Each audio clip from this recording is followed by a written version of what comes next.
it, am I experiencing something through someone else's eyes? You know, and sometimes I still get a little confused and not know. I don't know. That's a hard question. Yeah, it's very confusing. Well, I mean, is it like the movies that have come out recently, like Insidious and a couple others that are, they bounce around all over the place? Does it kind of do that to your reality? Mine's not like that. Usually, when I have a dream, it vision wise, it's it.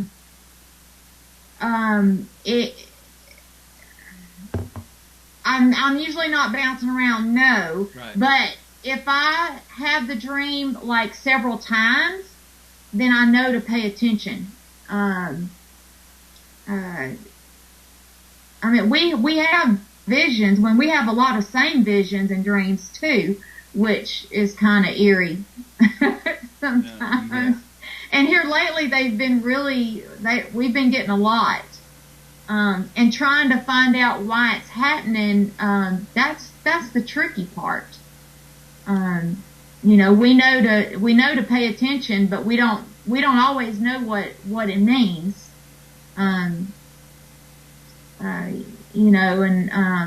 To give someone an answer on how to figure it out, you have to go with your gut. You have to go with your feeling and pay attention on the people that you meet and who you come across and things that happen in your life, and see how it triggers what pinpoints in that dream, kind of. How does it work for you, Keith? Is it something that you've had experience since you were a little kid, or is it Tracy's fault? Yes. Yeah, mine started at 5 years old.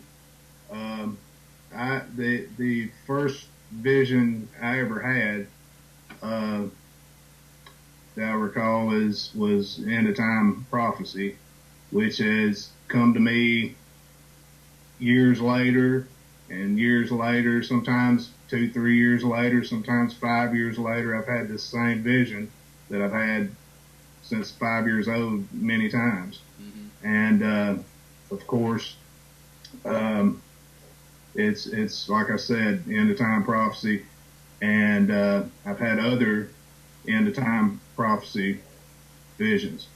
And, actually in the last month, I've dealt with a few. With me, sometimes I could go for a long period of time without having any, and then I'll get a spurt of them, like this.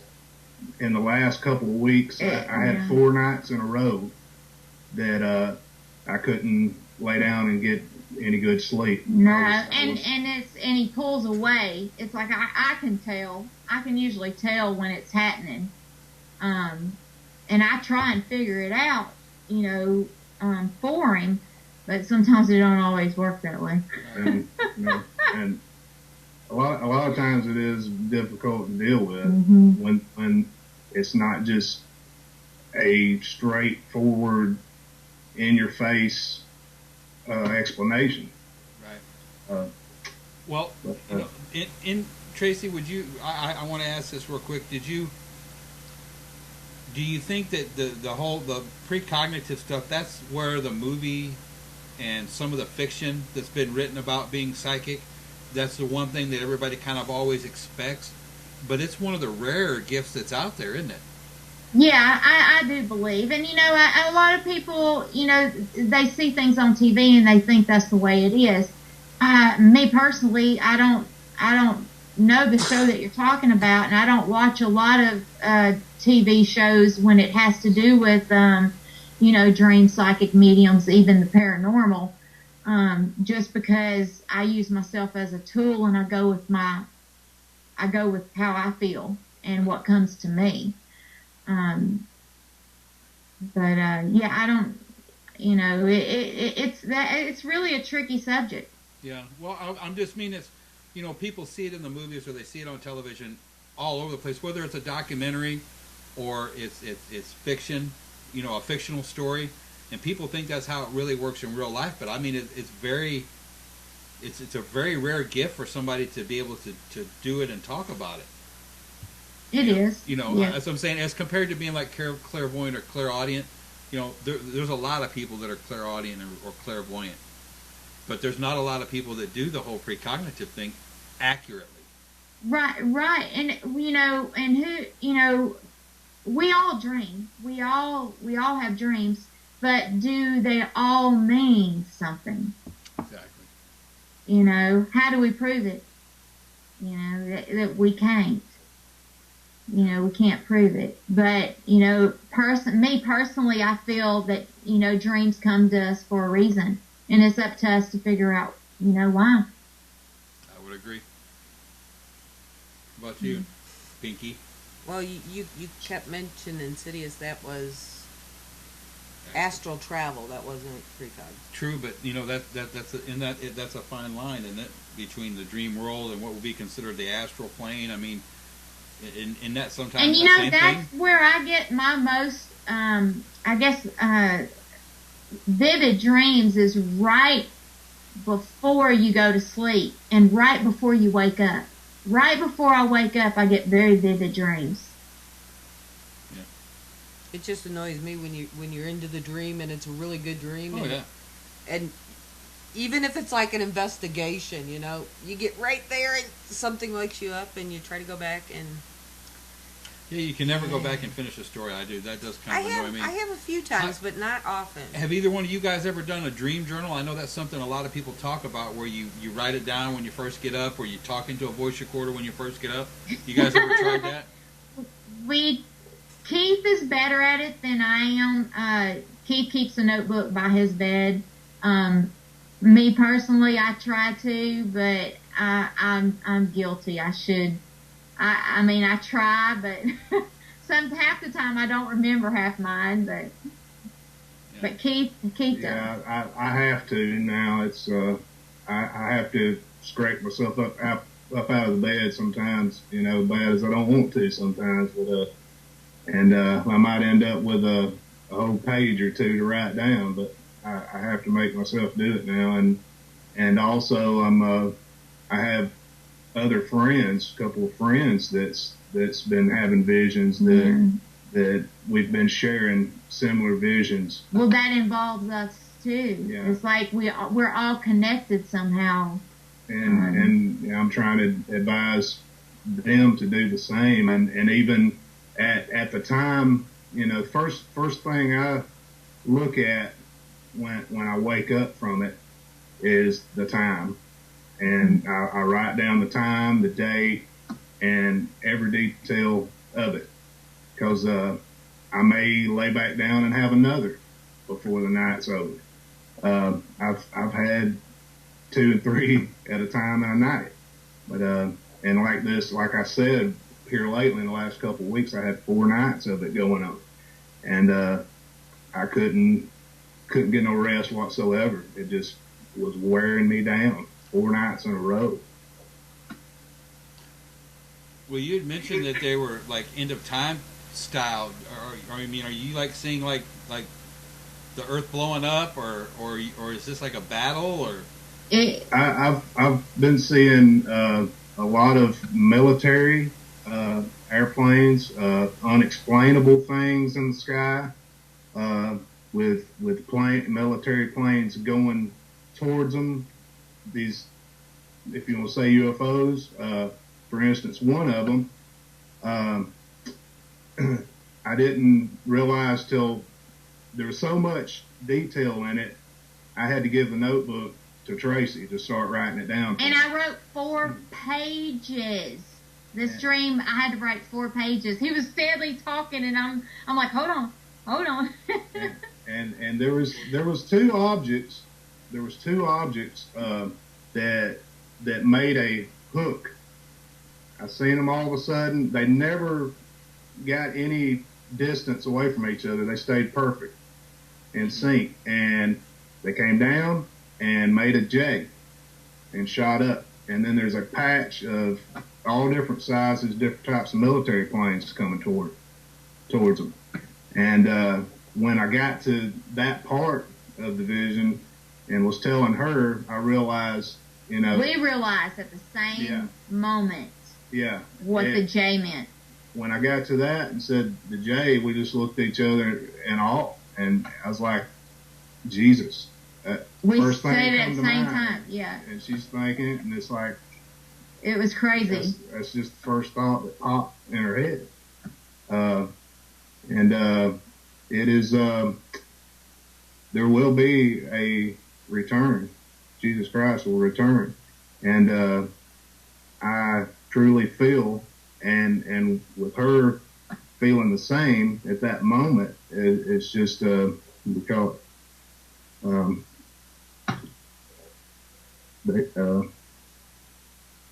verification. Yeah.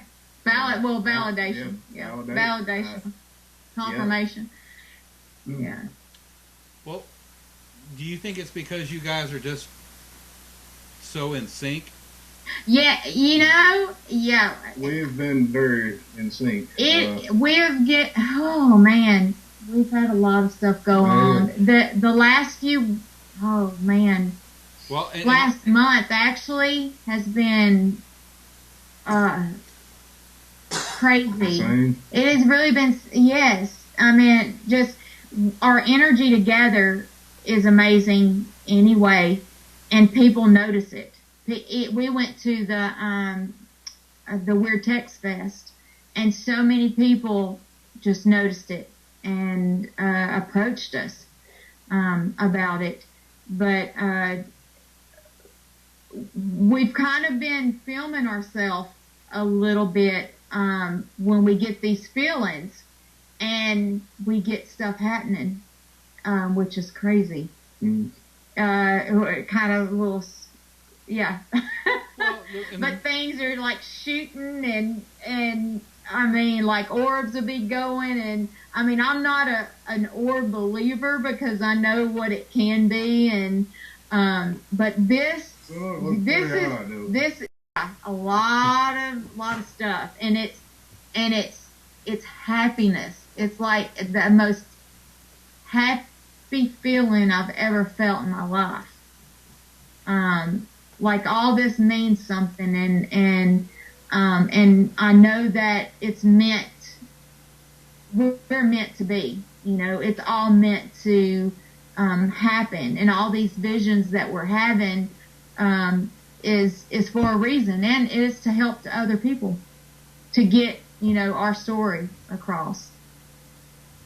So, Keith, when you were younger, were you big into ufology, or not really?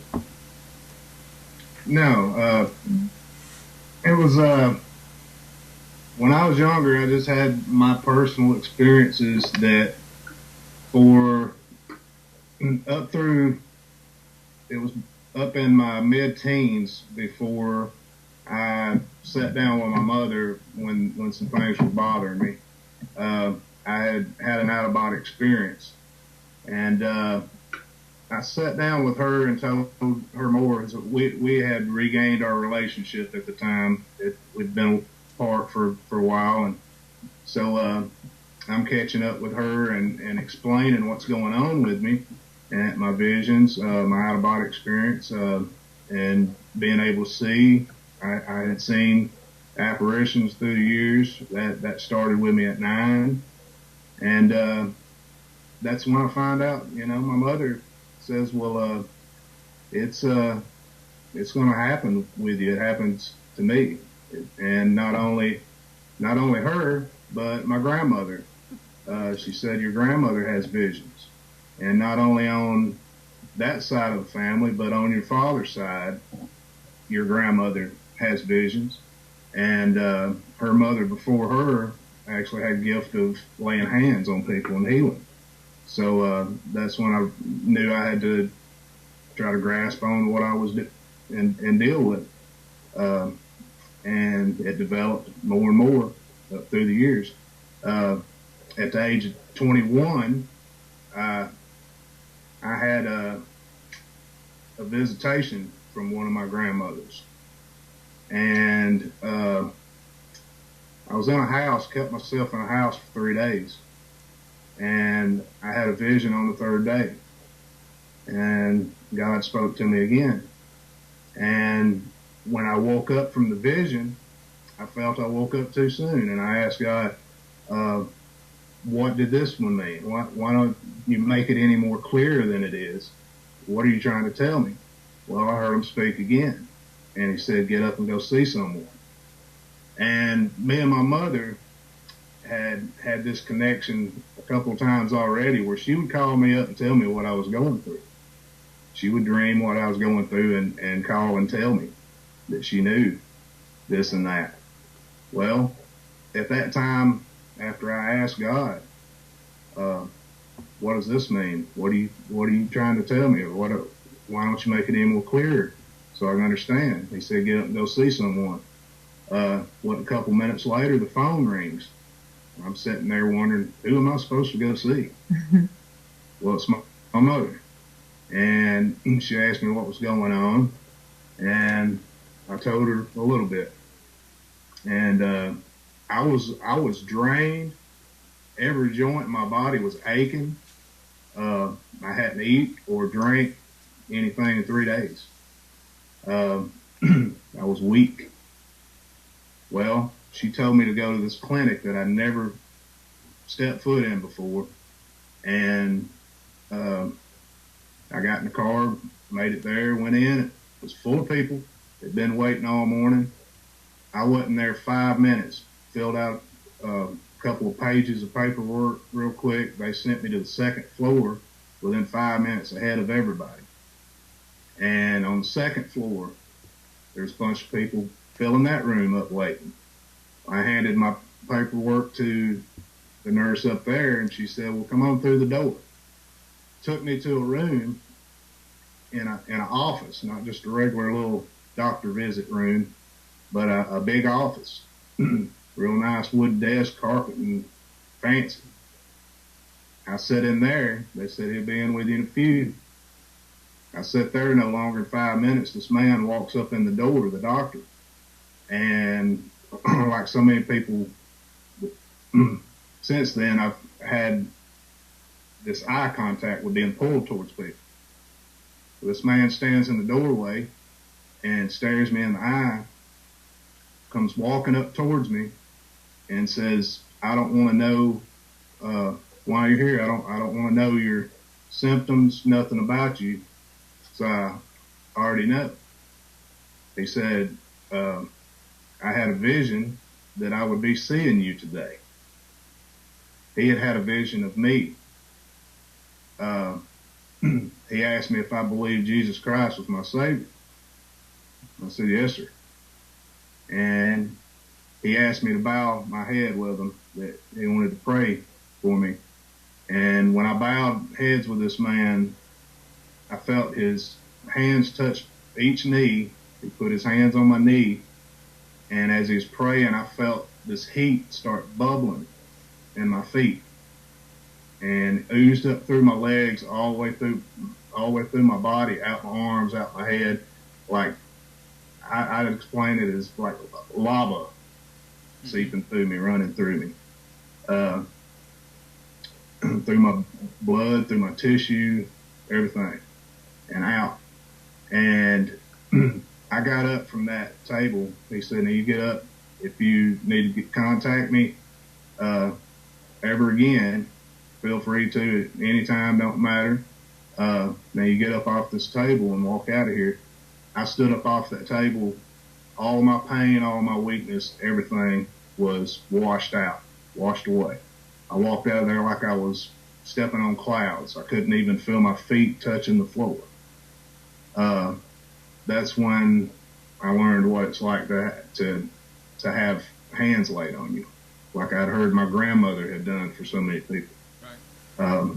I just contacted that man. What was it? Yeah, but to get back to that story, him meeting this guy, it kind of we were coming from the event this past weekend, and we went through this little town called Cleveland, Texas. And there's an old theater there. Well, a line of people was like in line waiting to see a movie, and all of a sudden I seen Son of God, free movie. And we kind of just looked at one another, and I had seen the previews, and I was like, man, that's going to be a really good show. And I said, it said free. And he's like, are you serious? It's free? I said, yeah, that's what it stated. He goes, well, you want to go? So we were like, well, yeah, let's go ahead. So we pulled around, we parked, and we went in. Well, we were almost at the end of the line, and Keith's like, man, I sure would like to know the owner and tell him that's a good thing he's doing this, you know. Well, I mean, not 10 minutes? Not 10 minutes, the owner comes out and tells everybody that the theater's full, that there was no more room, and that he's putting on the movie for free for the whole week. And to come back at this amount of time. And he kept looking at Keith. And he'd look over, and he'd start talking again. He'd look at Keith, and he came up to Keith, and he shook both of our hands. And he asked where we were from, and he pulled us out of that line to go see that movie. It was the weirdest experience. And it was another thing with me and him. When he was up ahead in the line and kept looking back, it was that eye contact, and I could feel, you know, I was going to talk to this man and wondering what he had to say to me, and he comes right up to me. Like, he, out of all the Christian movies, he does free admission. Yeah. Don't matter what they are, they're free. And what was his name? Cliff. His name's Cliff, yeah. Which has a lot to do with our visions too, yeah. Well, which was shocking. Let me getting back to the experience you had where the man was able to lay hands on you, Keith. Yeah. Would you say that was a? Are we talking? Did it feel like it was like a Reiki type experience? Or was it deeper than that? I would have to say deeper, just by deep. What he's telling me. It's beyond deep. Yeah.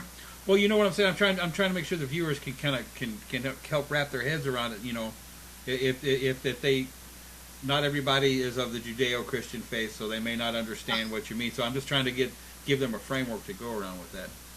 It's, you know, when me and Keith met, we had this vibration happen. Right. I bet you. And I'm sure that. I mean, it. You go ahead and say it. Explain exactly how you felt that day. The vibration, I felt rumbling in me. Like thunder. Also, throwed me off balance.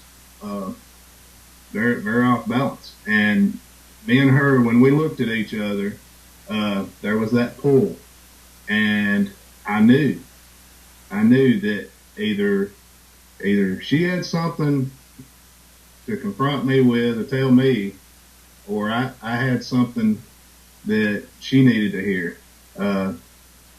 Didn't actually had no idea what it was going to end up being. No, we didn't. Well, I knew when I first met Keith, we stared at one another. I didn't say hi, bye, kiss my butt or nothing. We got introduced, and the eye connection was so intense. It was like we were staring at each other for a long time, but I know it was just a matter of seconds. More like into each other. Yeah, it was like I was looking into his soul, and I saw a door open, and when I saw that door open, that's when I turned and walked away. I walked off, and I guess he thought I was crazy. At least that's what I felt. I'm like, man, this dude probably thinks I'm crazy because I didn't say hi, bye, nothing. Didn't shake his hand or anything. But I had the same vibration, the same feeling of no one else was in the room. Like we were alone, and I felt like I was floating. And I know that sounds crazy, but to this day, it still does that. Yeah, you'll get over it. No, I don't know. It's crazy.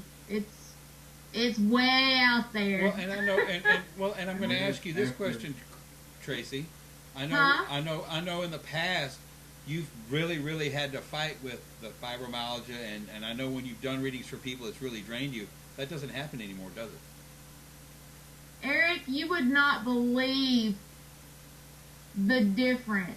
No, and the point I'm trying to make is, you two are of the same frequency. So instead of battling each other, you've actually amplified each other. So together, you two are twice. That's what I'm saying. It's so much better. It's so, my visions are clearer. I'm getting information better. It's, you're gonna make me cry because I start. Don't be mad at me, Keith. I didn't do it on purpose. He did too, Keith. Beat him up.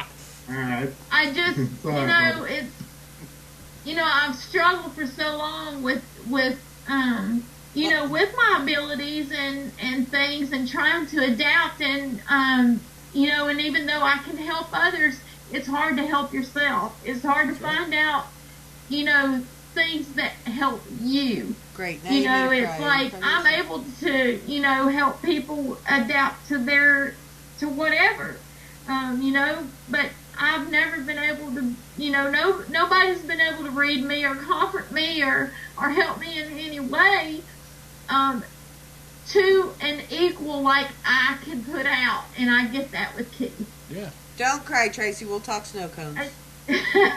Well, it's a happy cry. It's not that I'm sad. It's just, it's one of the most unbelievable things in the world.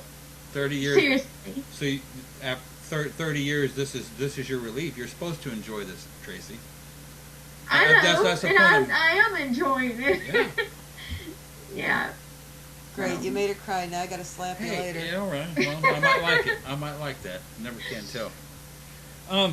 I know you guys have started doing, and I just want to kind of, let's go to a happier topic for just a minute. You guys are starting to do a lot of events this year. You guys are starting to get planned out for the year. Yeah, we did. We just done the Texas, the one in Texas, and it turned out great. We had a great, there was a lot of people in there, and a lot of people got it. And what we talked about, because the title was Our Spiritual Path to Destiny, and it's pretty much talking about our life and how it brought us together, the path that we've taken and how it ended up, and how it's going to end up. Yeah. And Keith, I don't want to make you cry, but I'm going to ask you. But I'm going to ask you this: did you ever have a vision about her? Oh wow! She is a vision. Isn't that enough for you? Wait, I want to say one thing. Yeah, dude.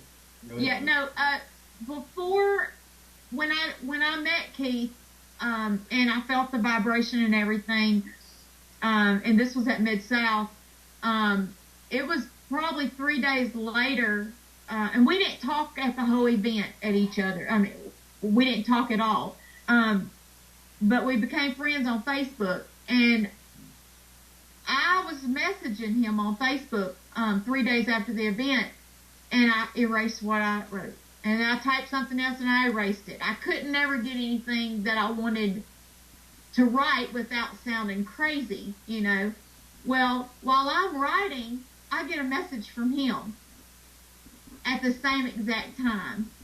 I'm like, oh my God. So then I had to erase what I had just written and start over because he had already started the conversation. But one of the things that, one of the visions that stand out in my life ever since I was little has to do with the cliff. And I know the meaning of it. Mm-hmm. And I needed to hear, and I asked him, when we finally met that first time, I asked him, I said, I need to know about the cliff. And that's all I said. And then you can go on from there. Yeah, I've had this vision through my teen years, and the other time was in my mid-20s somewhere after my first marriage. But this vision I had was I'm running to get to the one I love. I run to the edge of this cliff and find her, and she's on the edge, and I feel this deep need that she needs me there right then, and I feel this full of love feeling for this woman on this cliff that I finally found her. I finally reached her. So as she turns around, she's in a really light blue dress, gownish looking dress, blowing wind. But when she turns around, the face is blank. I have no face, just like in my vision, the same vision, the man has no face. Well, that's what I'm saying. You guys should revel in the fact there's a whole lot of people that spend a whole lot of time looking for their quote unquote soulmates, and you two were blessed to find each other.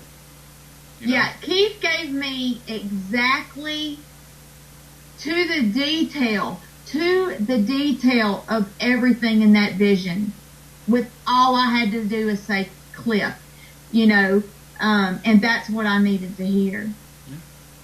Yeah. It answered everything that was going on, everything that was going on in my mind, and questioning it, even though I knew that answered it right then.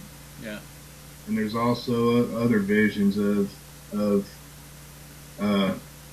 beds and fields next to streams, in the middle of a bunch of a field of beautiful flowers.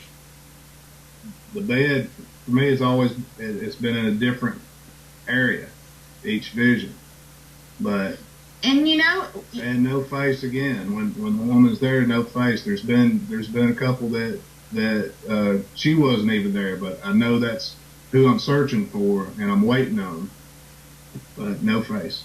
Well, if it gave you a face, then you would have known to talk to each other the first time. That's the point. You weren't supposed to. We would have been looking for that person all of our life.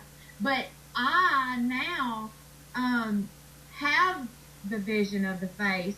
I now see his face. He hasn't seen mine yet. But I have a feeling I know when it's going to happen. But my face is now, it's there, which was a very touching moment. I busted out in tears and crying. But I didn't do it. That one you can't blame on me.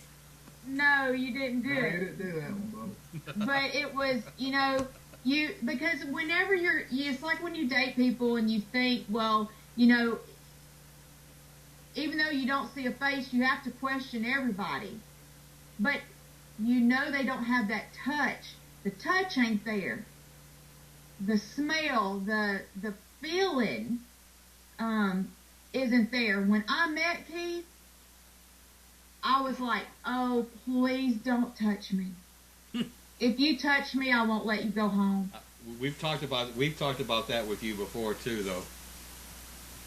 I mean, it's like, there's no way I'm going to let you go home if you touch me. No. And thank goodness we didn't touch one another, but, I just knew that feeling, that vibration, that, I don't know, it was just a grand feeling. So you guys are one of those rare couples that everything works. There's no compromise. It's 50-50. It's all, but you're connected not only physically. I hate to sound like Cy Robertson, but you're not only connected physically, you're connected metaphysically. Yeah, we are. It's like Cy Robertson says metaphysically. Okay, well, so there's a difference. Thank you very much. As you can see, I have no beard. I couldn't say it. we can just touch one another, hold each other, and I could fall. It's literally. Almost, it's like grounding. I mean, when you guys, I'm not exaggerating. It's like, seriously, I would fall.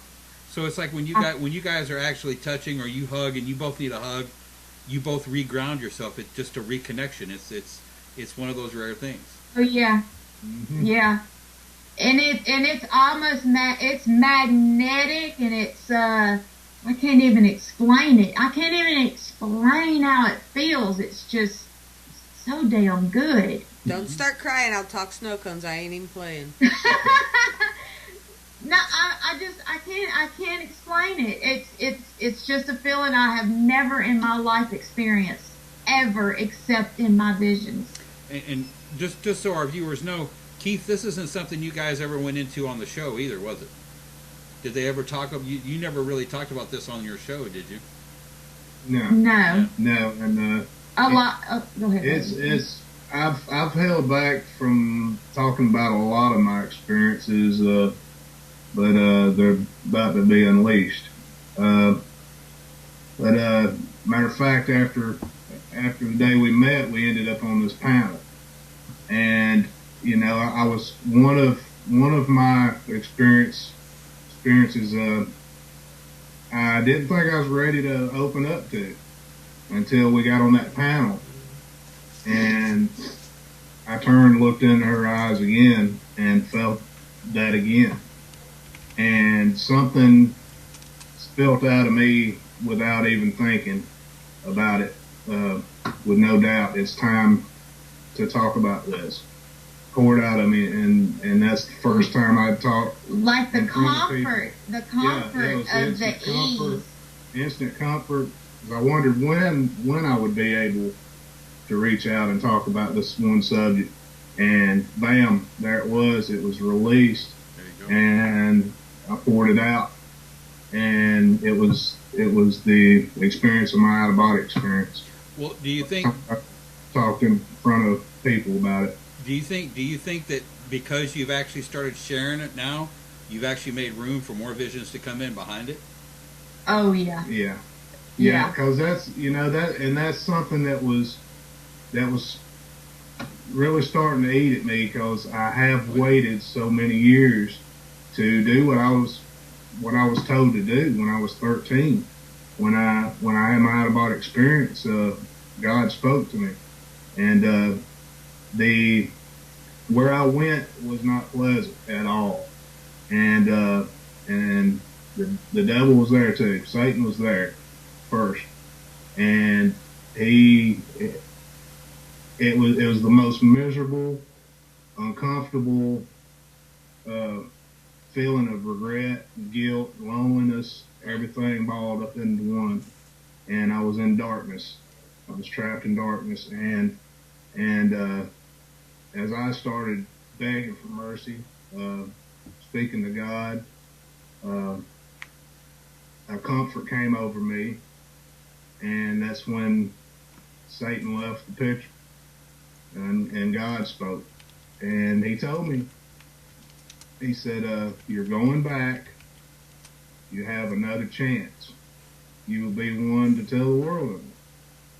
And I'm just now getting to doing that, and it was eating me up. You finally found your writing partner. That's why. Yes. Yeah, and he has told me that, like, he was literally dying inside. And I saw that when I looked into his eyes, and I knew when that door opened and I saw what I saw, I knew our life was fixing to change. I think he did too. He just didn't know how quick. I didn't know how quick either, but it happened. So yeah, I'm just glad you guys had the fortitude to acknowledge what it was and go with it. You didn't just ignore it and say, "Oh, well, I'm just There's it's no way indigestion." we could. Right. There's no possible way we could have ignored it. Right. There's no way. No. But you No. know, but you know what I'm talking about. There's a lot of people that can make those connections, but they ignore their intuition. They ignore. But I think if it's a connection like this, I don't think it's possible. I have to say, if there's anyone that has, and I think everybody has some type of soulmate / twin flame, whatever you want to call it. It's something that cannot be ignored, and the ways that happened to us. I don't even know how I lived as long as I did,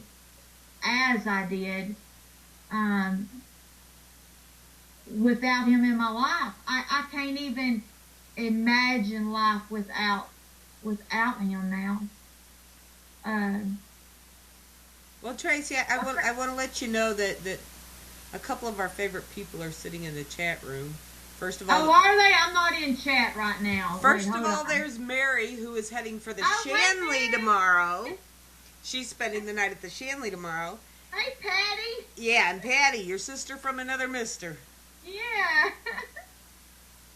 Hey Keith, when all these girls get together, you would be amazed at the energy level that gets brought up around these three. I also wouldn't want to cover the bar tab either, but that's a whole nother story. We didn't even drink. We were good girls. Tell him, Tracy, we were all good that weekend. Yeah, of course. See? Yeah. If you guys could tell people one thing right now about what's going on and what you see happening in the future, what's the one thing you would want people to know right now? Oh, wow. That you made her cry and you're in trouble? No, It's what we we've Yeti got do. so much we need to. We've got so much we need to tell that right now I'm gonna let Keith go first because I think I know what he's gonna say. Go ahead. I'd say pay attention, open your eyes, look for the signs because the signs are there, and be ready for the return of Christ. It is coming. You need to talk to God daily, get in the Word, and try to follow that path. Because Something major is gonna happen don't soon. wait, don't wait, and let it be too late for you. Yeah. No, I would have to say it. You should always live your life right, but you really do need to live your life right. Mm-hmm. Don't make no mistakes. Try and live, the best way you can. It can be a hard, straight, narrow path sometimes, but guarantee it's well worth it. Yeah. And We've had too know. many visions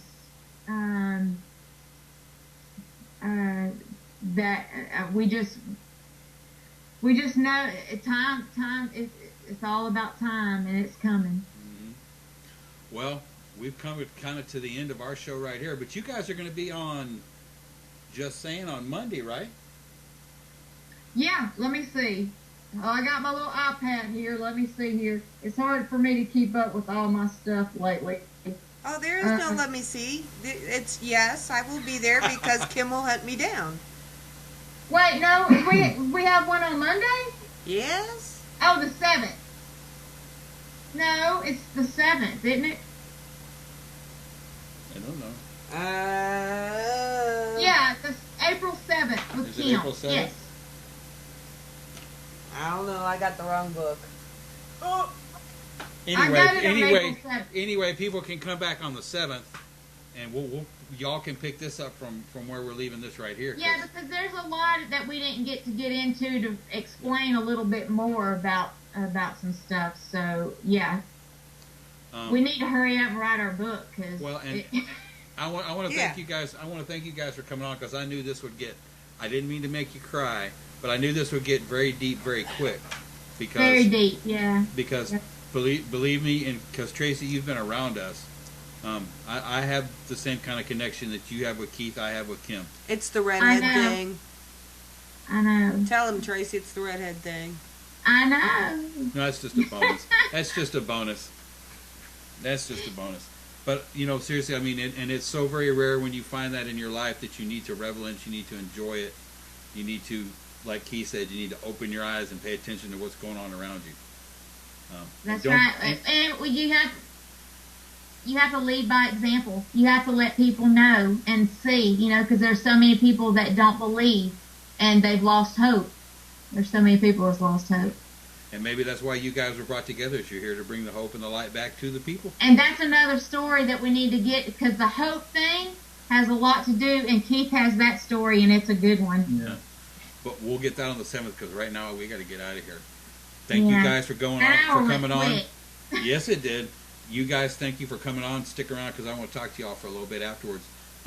If you're going out this weekend, everybody, be careful, be safe. Take a pen and a paper, write down what you're doing, maybe. Go to Metaluna Boutique and Stones. .com and buy out the store. Yeah. Couldn't hurt. Anyway, coming up next week, we're going to have a surprise guest. And then on Monday... Monday is actually a replay. Yeah. We haven't decided which one yet. Because Mary will be traveling back from the Shanley. Yeah, from her event, her paranormal para co-ops event. That's right. Bye, folks. Night, all.